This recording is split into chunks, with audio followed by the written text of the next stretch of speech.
One minute, the man is in the cornfield, spitting game to Atra, wooing Kudelia and making Atra jealous. And the next, he darts over and lays hands on Galileo.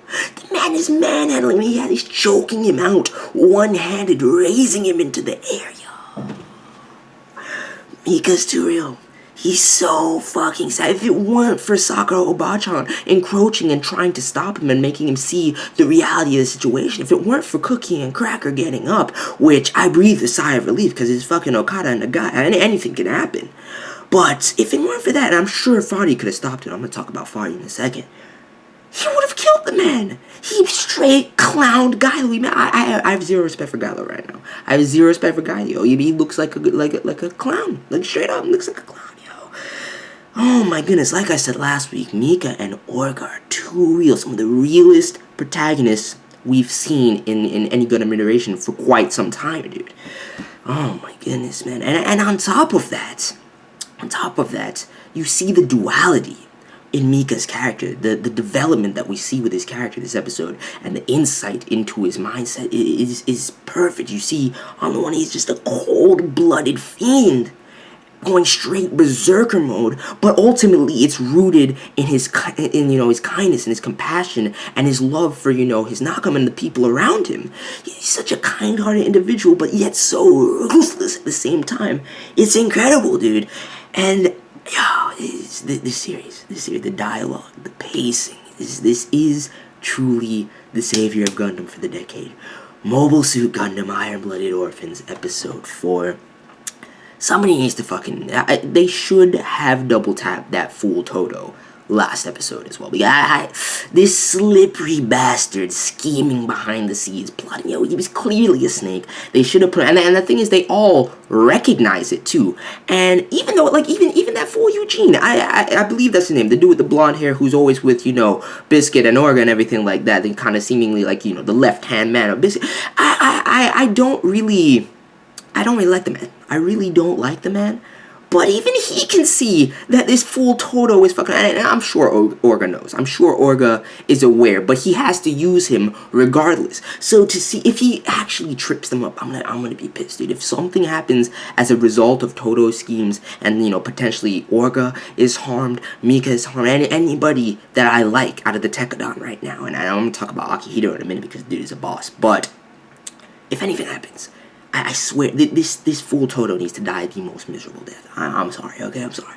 But that's how it needs to go. Now, let's dive into the episode. First of all, the first thing I need to talk about is McGillis FAREED, dude. The man, and Iron-Blooded Orphans as a whole, as I've said time and time again, is hearkening for me back to the old days, dude. Back to that UC timeline greatness, giving me hints of Wing and everything. It's real. It's real. It has little dashes of other iterations of Gundam as well that I see in it as well. But it's so fucking real. I'm going to dive into the reasons why again with this episode. But with that kind of comparison and taking you back to UC Timeline, FAREED, man, is such a departure from the more recent, rival characters that we've got in the more recent Gundam iterations. And, every Gundam series has that arc rival, that anti-hero antagonist figure that, is always, going in against the main character. And to me, FAREED harkens back to that young BEJEENA swag, dude. The charisma that I see in the man right now. The drive, the focus, the no-nonsense attitude harkens back to Char for me. Just straight up.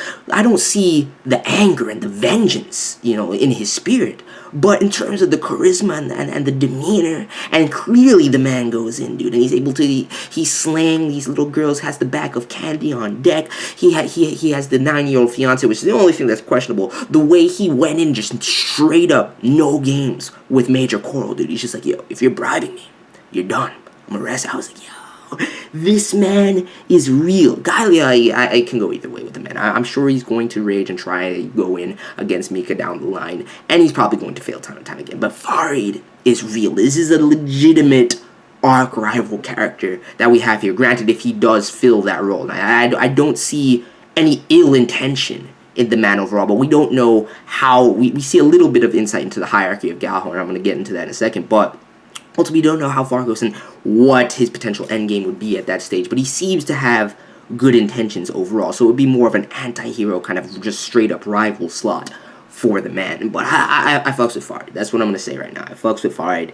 He seems dope to me, alright? And he's a good he's a good kind of foil to Mika's character as well. So I'm liking FAREED. As far as Gjallahorn is concerned, and we got a major info dump this episode. And I love the way that the exposition was handled. It could have very well been done more subtly throughout the dialogue going forward, but it was necessary to get that worlding and the kind of setup and political scheme of the Earth sphere and everything. Also kind of harkening back to me slightly to UC timeline with the construction of everything and how everything transpired in the Calamity War. So if you did not read all the info in those messages with the info dump and how, you know, the economic spheres of how the world is divided into at this point, and have everything leading up to, you know, the unrest at Mars at this point, and Kudelia fighting for their economic independence, you need to get that exposition. It's absolutely necessary, and I'm liking the way that it was thrown in there. I mean, ultimately, yes, it could be more classic in a sense and have that narrator just come in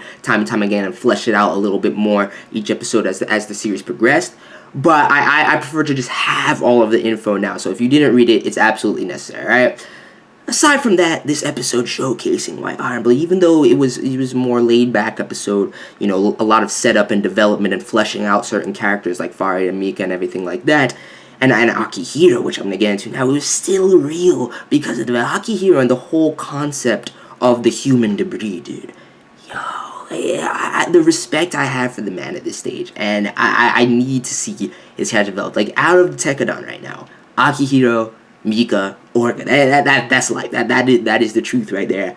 I don't give a shit about anybody else right now, just to be completely honest, and maybe some other characters will grow on me as we go forward with the, you know, with Tekkadan, but right now that's all I feel. These characters are real, dude, and that whole concept of the human debris and everything like that, it just drives this kind of stark, realistic, you know, vibe that the series has that makes it such, you know, just such a real and gritty Gundam iteration that we haven't seen in quite some time. So I'm loving that. As far as you know, more subtle things that took place during the episode that I didn't really, you know, that I haven't talked about up to this point, you see that Crank's lieutenant, I believe his name was Ein or something like this, something along those lines, probably Ein, but you see him kind of brooding in the lockers with the medal that Crank gave him, and he's clearly going to have this vendetta against Mika at this point. So he could also serve as kind of like a sub-rival for Mika's character going forward. I'm sure they're going to have, based on the OP and everything like that, I'm sure they're going to have bouts and everything going forward. So you gotta watch out for this Fiend. I wonder if how much, to what extent he's gonna go, and if Crank himself couldn't actually take on Mika, but it depends on the developments. It depends on the suits that we see going forward, because I know, and we also find out, you know, to get the confirmation that the Barbados was built during the Calamity War. So if the Barbados was around during the Calamity War, there's definitely other Gundam suits from the Calamity War that will probably arise, you know, that are different than the schemes that we see, you know, the kind of new Zaku that Gjallahorn is using with these kinds of mobile worker type suits and everything like that. So there will be more Gundam suits. I am guaranteeing you that. Like, there's no way they won't be. So depending on the machinery these guys get their hands on, it can go either way. So we'll see how it goes there. And then the last thing I want to talk about, aside from Kudelia kind of grappling with the idea that she's basically using the Tekkadan at this stage, you know, the Fiend NOBLISS Gordon, dude. Because somebody pointed out to me in the comments last week that NOBLISS was actually working, you know, with Kudelia's father and Gjallahorn to capture her and everything like that.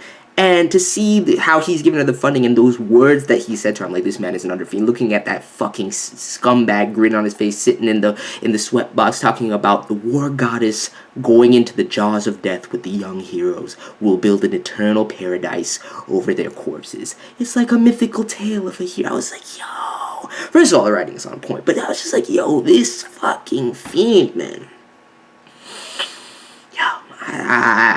The setup for this series right now, just the scheme and everything, the pacing, the dialogue, the characters and the development, the animation, what Sunrise is doing with everything, this truly is the best Gundam this decade, aside from Unicorn and the Origin OVAs, like I've been saying. So let me know your thoughts on this 4th episode of Iron Blood Orphans. I need to stop. I want to focus more in the reviews going forward on just this particular series and stop tying in, you know, old Gundam series. But every time that something makes me nostalgic about a particular Gundam iteration, I have to bring it up. But I'm going to try and make it more, the reviews more entirely focused just on Iron Blooded Orphans for those of you who aren't as familiar with the Gundam universe. If you guys don't mind me doing it this way, let me know and I'll just continue to fanboy over past iterations as well. But that's pretty much it. Let me know your thoughts and I'm out. Peace.